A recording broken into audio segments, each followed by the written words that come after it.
point, autre cas qui peut être très intéressant pour toi dans ton interprétation et dans la meilleure connaissance de toi, c'est le point sur la culture de ton pays ou la culture de la communauté qui te semble le plus proche en tout cas de toi et dont tu as envie d'analyser les choses. La culture, c'est toutes les valeurs, toutes les croyances, toutes les pensées, toutes les manières de se comporter d'un pays et sur lequel tu sens que ça pourrait être des choses qui te seraient transmises et qui pourraient venir te bloquer dans cette pleine expression de toi, dans cette pleine authenticité de toi. Par exemple, en France, l'argent est une croyance qui peut être limitante pour chacun d'entre nous, c'est-à-dire qu'on a cette croyance en France qu'il faut travailler très dur et qu'il faut mériter sa vie, qu'il faut gagner sa vie pour un petit peu d'argent. En tout cas, c'est la croyance que moi j'ai analysée et observée dans le pays et je suis en chemin sur cette libération de cette croyance-là. Comment on fait ce travail-là? Quelles sont les questions qu'on se pose par rapport à la culture de mon pays? Et ben on fait la même chose qu'à l'intérieur de nous. On se demande quelle est la manière de ressentir par exemple de mon pays. Quelle est sa manière de voir les émotions, de ressentir les émotions, de parler de ses émotions. Et comment moi je me situe par rapport à ça? Est-ce que c'est quelque chose qui est ok pour moi, sur lequel je me sens alignée avec la culture de mon pays? Ou est-ce que c'est quelque chose que je veux venir ressentir autrement, penser autrement, voir autrement? Et quelles sont du coup mes possibilités à moi? Quelles sont les croyances de mon pays? Quelle est sa manière de penser de mon pays? Quels sont les besoins de mon pays fondamentaux?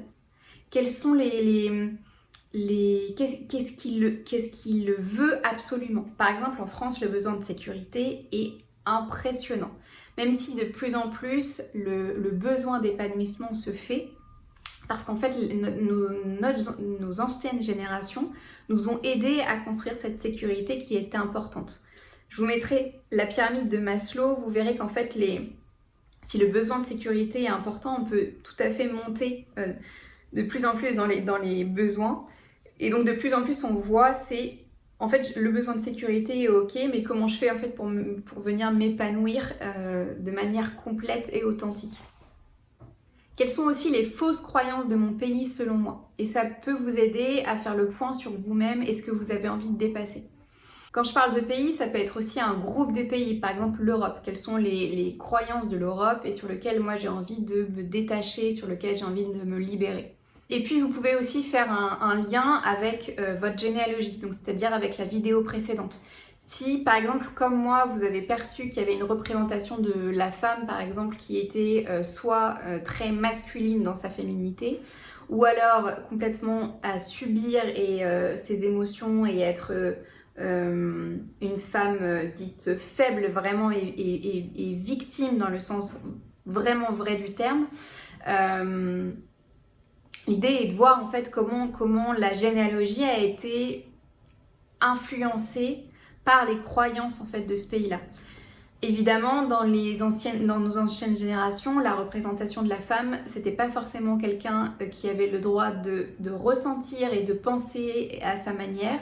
Et donc évidemment que les choses pouvaient être subies et que certaines femmes soient décidées vraiment de subir la situation et de rester dans ce rôle-là de femme victimisée, affaiblie, infériorisée, dominée, manipulée, contrôlée.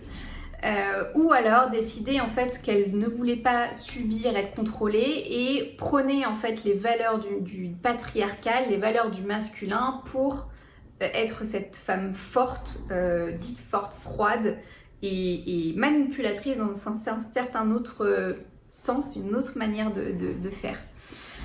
Donc évidemment que ça, c'était quelque chose qui était déjà dans notre société et que ma généalogie a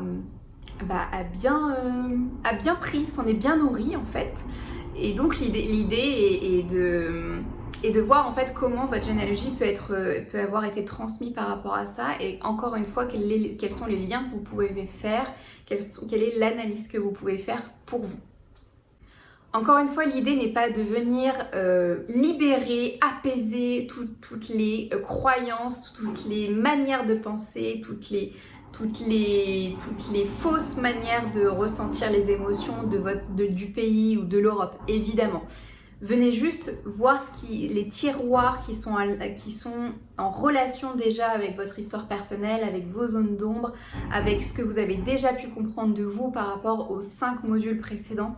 Parce que, encore une fois, ce n'est pas le but de venir tout libérer, de venir tout apaiser de manière généalogique, culturelle, collective. Non, le but c'est de venir libérer ce qui vous fait écho, ce qui vient en miroir de vous, ce qui vient vous aider dans votre propre évolution.